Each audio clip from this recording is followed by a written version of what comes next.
పోతన భాగవతం నుండి కొన్ని ఎన్నిక చేసిన పద్యాలకు డాక్టర్ సి నారాయణరెడ్డి గారి కమనీయ వ్యాఖ్యానంతో యువభారతి ప్రచురించిన మందార మకరందాలు పుస్తకం నుండి పద్యాలను వ్యాఖ్యానాన్ని శ్రీమతి డాక్టర్ కృష్ణకుమారి గారి గళంలో వినండి. ఇది 4వ భాగం. 22వ పద్యం వినండి. కారే రాజులు రాజ్యముల్ కలుగవే, గర్వోన్నతిన్ పొందరే, వారేరి సిరిమూటగట్టుకొని పోవంజాలిరే, భూమిపై పేరైనం గలదే, శిభి ప్రముకుల్ ప్రీతిన్ యశకాములైరే, కోర్కులు వారలన్ మరచిరే, ఇక్కాలమున్ భార్గవా.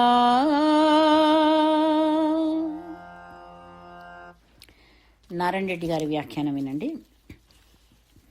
బలిచక్రవర్తి యశస్వి, రాక్షసరాజైన సత్యమూర్తి, తనువు నశ్వరతను సిరుల అస్థిరతను ఎరిగిన జ్ఞాని.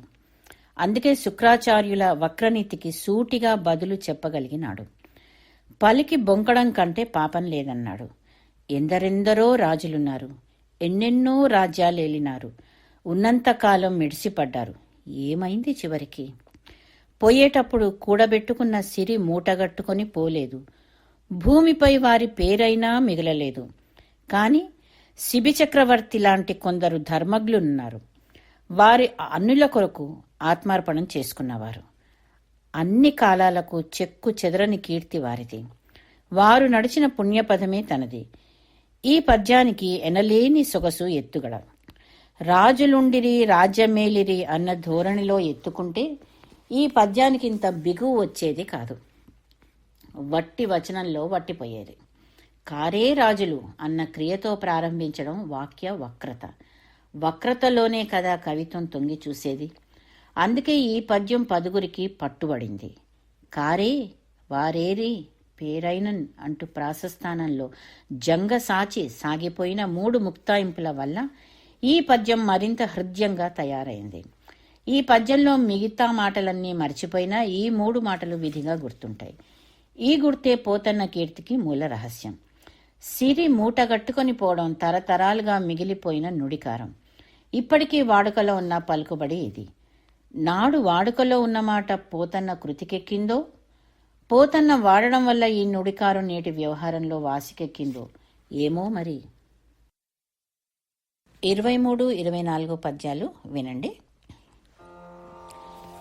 ఇంతింతై వటుడింతయై మరియు తానింతై, నభో వీధిపై నంతై, తోయద మండలాగ్రమున కల్లంతై,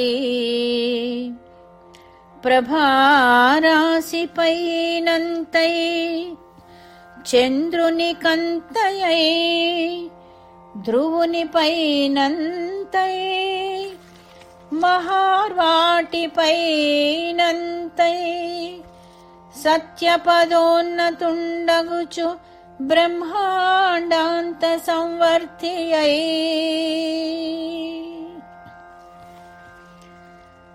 రవిబింబంబుపమింప పాత్రమగు,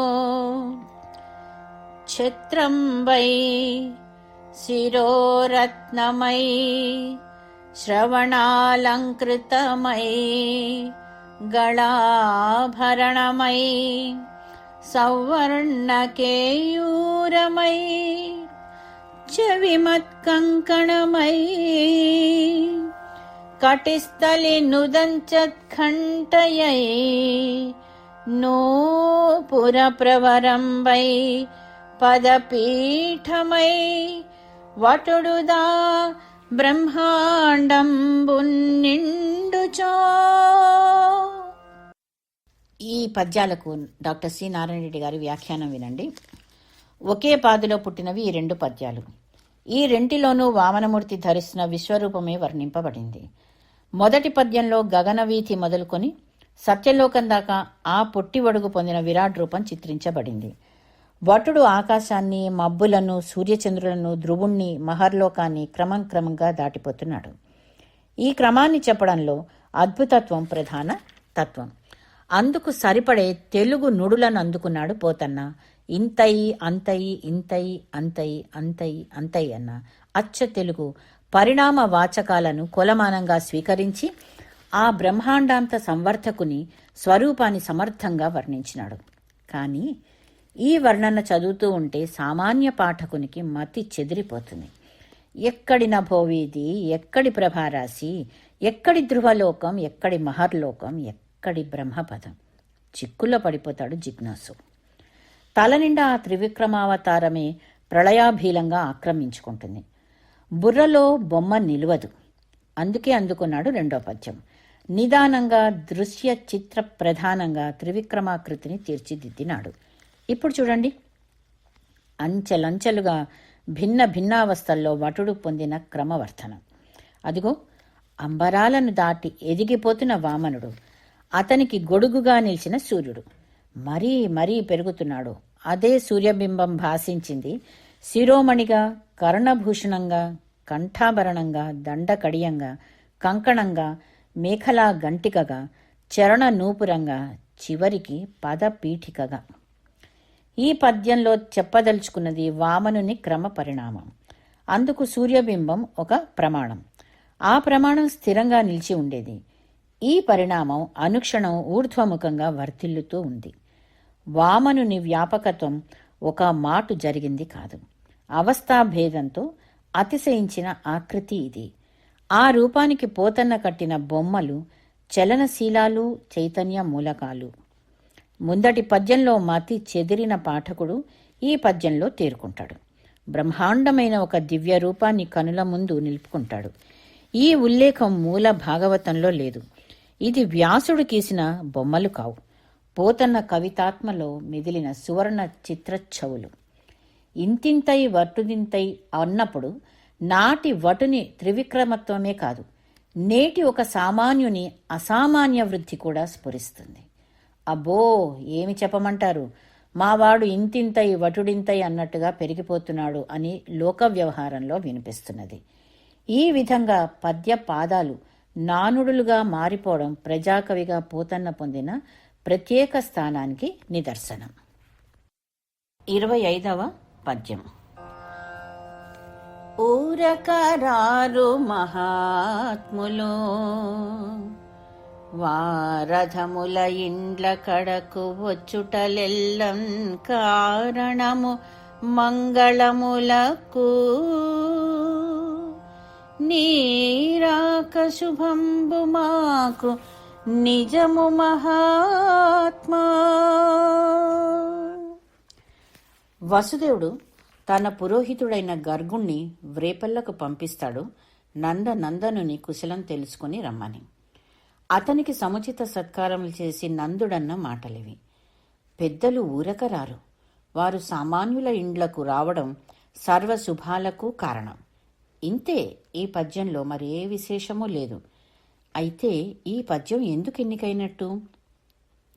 ఊరకరారు మహాత్ములు అని మొదటి పాదం ఒక లోకోక్తిగా మారడం వల్ల. చిత్రం ఏమిటంటే, ఇది పోతన్న పద్యపాదమని చాలామందికి తెలియకపోవడం. ఇంకొక చిత్రం ఏమిటంటే, ఇది ఆ నందుడు పరమ భక్తియుతంగా ప్రయోగించిన అర్థం సగం మరుగున పడి కాస్త వెటకారాన్ని తనలో కలుపుకోవడం. ఏమైతేనేమి, ఈ లోకోక్తి మన తెలుగు పలుకు బళ్లతో పాటు పచ్చగా నేటికి జీవిస్తున్నది. ఇప్పటి వరకు మీరు యువభారతి ప్రచురణ మందార మకరందాలు నుండి పద్యాలను తాత్పర్య సహితంగా శ్రీమతి డాక్టర్ కృష్ణకుమారి గారి గళంలో విన్నారు.